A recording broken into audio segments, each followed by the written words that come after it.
বন্ধুরা, আজ আমি তোমাদের একটা সত্যি কথা বলবো। তুমি যতই বড় স্বপ্ন দেখো না কেন, যতই সাফল্যের গল্প শোনো না কেন, একটা জিনিস তুমি এড়িয়ে যেতে পারবে না, পড়াশোনা। পড়াশোনা মানে শুধু বই মুখস্থ করা নয়। পড়াশোনা মানে হলো তোমার ভাগ্যকে নতুন করে লেখা।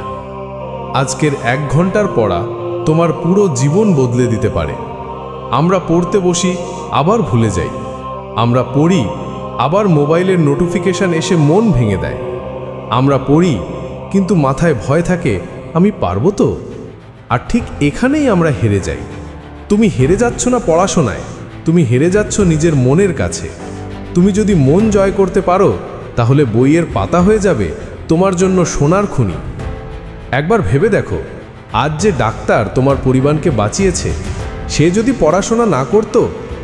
আজ যে ইঞ্জিনিয়ার ব্রিজ বানিয়েছে, সে যদি বই না পড়তো?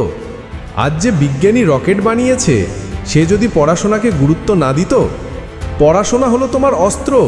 এই অস্ত্রই তোমাকে দেবে সম্মান, স্বাধীনতা।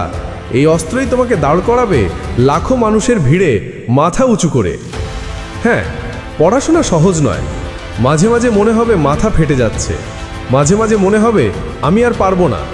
কিন্তু মনে রেখো, যে সৈনিক যুদ্ধের ময়দানে ক্লান্ত হয়ে পড়ে যায়, সে কোনোদিন বিজয় দেখতে পায় না। তুমি যদি থেমে যাও, তুমি যদি ছেড়ে দাও, তাহলে তোমার স্বপ্ন অন্য কেউ নিয়ে যাবে। কিন্তু যদি দাঁত চেপে লড়ে যাও, প্রতিদিন একটু একটু করে এগিয়ে যাও, তাহলে ইতিহাস লিখবে তোমার নাম। আজকে ঠিক করো, কেউ আমাকে থামাতে পারবে না। ঘুম পারবে না, মোবাইল পারবে না, ভয় পারবে না। আমি পড়ব, আমি লড়ব, আমি জিতব। আজ থেকে প্রতিটি মিনিট, প্রতিটি ঘন্টা আমি বিনিয়োগ করব আমার ভবিষ্যতের জন্য।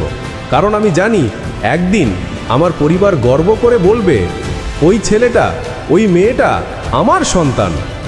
মনে রেখো, তুমি যত কষ্ট করবে আজ, ততটাই হাসতে পারবে কাল। আজ যে সময় তোমাকে বইয়ের টেবিলে বেঁধে রাখছে, আগামীকাল সেই সময় তোমাকে দাঁড় করাবে মঞ্চে, যেখানে হাজার মানুষ হাততালি দেবে। কারণ তুমি হেরে যাওনি, তুমি লড়েছিলে। আজ থেকে শপথ নাও, আমি আমার সময় নষ্ট করব না, আমি আমার স্বপ্নের সাথে বিশ্বাসঘাতকতা করব না, আমি আমার বাবা মায়ের আশা ভাঙব না। আমি পড়াশুনো করব মন দিয়ে, প্রাণ দিয়ে, আগুনের মতো।